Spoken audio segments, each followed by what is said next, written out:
for producing the misrepresentation of Muhammad that so inflamed the Muslim world.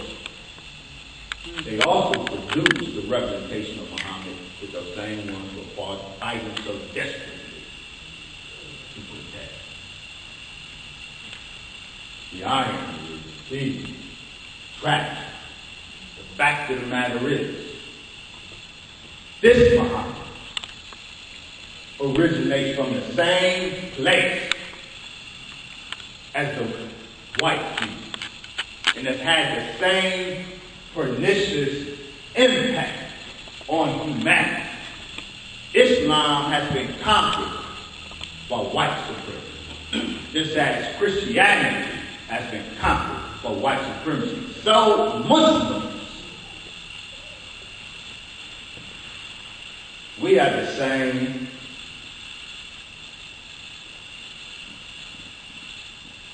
personal obligation as Christians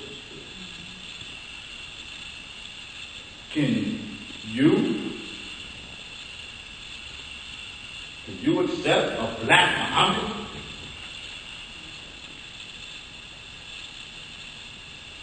Can you pattern every detail of your life, from the sunnah, from the way of a black Muhammad?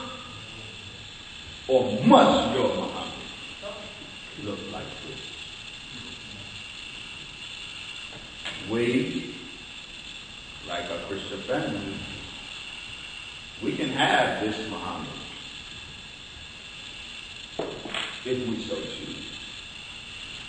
What we can't do is any longer seek refuge in the mistaken belief that that's the man, or that in any way approximates the man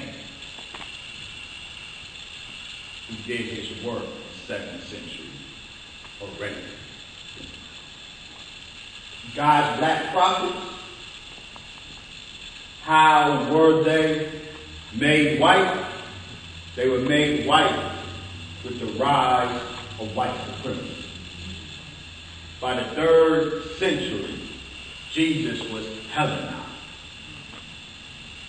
The literature, the Christian literature of the 3rd century had already replaced the short, dark-skinned, nappy-headed, scanty beard Jesus with the tall, white, flowing hair and beard Jesus. And this icon was instrumental in spreading Christian civilization, not Christianity. The spreading of Christianity was never the objective, which is why the slave masters forbade their slaves initially from being indoctrinated into the teaching of Christianity. It was only after they had learned that by making them slaves, they can be made. Making us slaves, we can be made. Or by making us Christians, we can be made better slaves. If Jesus or Muhammad were white, in actuality, I would accept them as I accept the rest. At the end of the day, who God chooses, God chooses. I believe that. Do you believe that? Because I believe that, I can actually accept Muhammad or Jesus. If he were white, can you accept Muhammad or Jesus? If they're black, well, you're in a situation that I'm not. Because I actually don't have to put my feet to the fire on this. I don't have the opportunity to demonstrate if what I say is real. I don't have the opportunity to prove to you that if Muhammad were actually white, I would follow him because he happens to not be white. I don't have the opportunity to prove to you that if Jesus were white, I would love him. Y'all just going to have to take my word for it. You, on the other hand, if you believe Jesus to be white, if you now need to wrestle with the fact that he was not. That was a trick of white supremacy, a tool of white supremacy, the agent by which the sword was used to conquer the violence and the political system of the world. The white Jesus and the white Muhammad were the tools used to conquer the mind and the soul of the world. We can have them, but we can't seek refuge anymore on the mistaken belief that white Jesus actually was born and walked the streets of Jerusalem 2,000 years ago, or that black prophet of Arabia is actually the man to whom, or that white prophet, the prophet of Arabia, that white man is the man to whom Allah revealed the scripture, the Quran, in the 7th century already. Assalamu alaikum, family. I will open it up to questions and answers. Any questions? Yes, sir. Salam, brother. Wa alaikum salam. I don't know if you need it, but you would like it.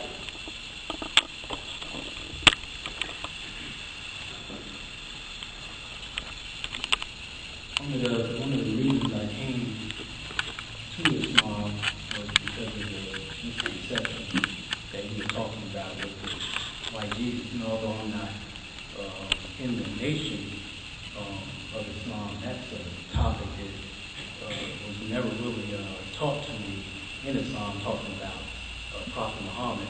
Sahih Bukhari, which I know you're familiar with, that's considered the second most authentic book next to the Quran, which is a collection of the hadiths. So my question to you is, in there, are you saying when it talks about the description of the prophet, it says he was short, but it says he was white with rosy cheeks. So when I read that, I assumed he was white.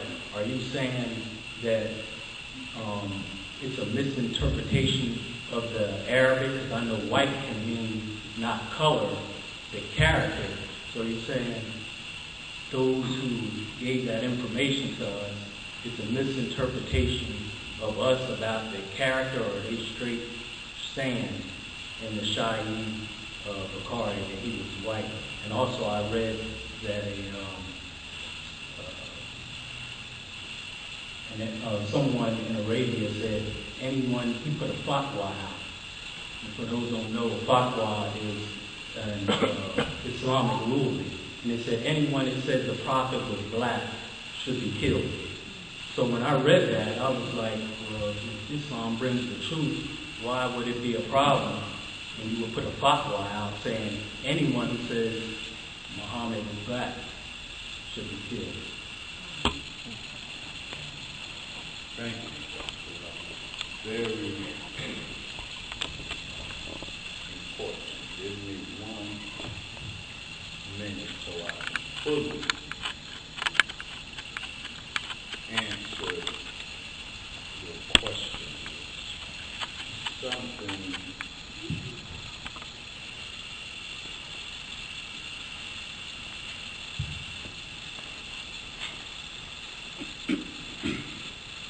Sahih Bukhari, the edition, the translation of which you reference. One, the author, Bukhari, Sahih means sound, authentic. What's your name, Aki? Sharif. Brother Sharif is absolutely correct. for most of the Sunni Muslim world, there is no more authoritative text other than the Quran than this collection by Bukhari. Bukhari is a collection of hadith, records of the sayings and doings of the Prophet. It is supposed to be, we give the qualification, but I must qualify. It is supposed to be a collection of a collection of hadiths that are proved authentic because Bukhari, the author, through a scientific method, sifted them out of a mass of unauthentic reports. You follow? Sunni Islam recognizes 6 collections of hadith, so-called 6 books. The most revered is the one Brother Sharif directed us to, the Sahih of Bukhari. Bukhari is the author. Bukhari is a Persian. And all who have followed my work are documented here, are documented in God's Black Prophets, the process that I call the Aryanization of Islam, by which I mean by Aryan nation, Aryan, but not because of them, Aryan from Iran, Persia, Indo-Aryan peoples. Persians are not Semites. Persians are Indo-Aryan, Indo-European people. Some Iranians are Muslims, but they're not Arabs. Persians, their language uses the Arabic character. That was superimposed later. The language is an Indo-Aryan, Indo-European language. I'll make that point for a very important reason.